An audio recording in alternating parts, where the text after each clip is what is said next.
Okay, ito na po, no? Papasok na po kami sa Kalinawan. Malapit na po kami, nasa kalsada na po kami. Kasama po namin si Ayang, si Mac. Yung kasama ni Kuya Barok, si Jet, si Ryan, si Betong. At ang cute-cute. Nakita ko si Dennis Trillo. Ay, si Jerome. At ako ang cameraman. At ang inyong reporter, si Joseph. Kaya na ho, lumiko kami sa kanan. Ito ang ilan sa mga tao nakikita namin. Bibihira ho namin makita ng tao sa aling paglalakbay na to. Ang mga babe lang. Ayan ang mga nakikita namin. Ayan, kung nakikita nyo ho, ayan na ho, talagang masukal. Dito sa lugar, puro dahon ho dito, talagang liblib na ho itong buhok na to. Ayan o, tignan nyo ang kalsada. Ayan ang kalsada, papalayo, nakikita nyo. Hindi kami Talagang napakarami. Ayan. Wala kang makikita. Sa tingin ko hindi bagay si Jerome dito dahil talagang pang city si Jerome.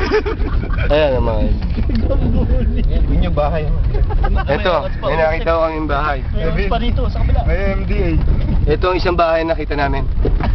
Pag natin sa amin dalawa dyan, konti nga kunyari eh. Ako nasabi, na-record pa tuloy yun. Ayan na, nakita nyo.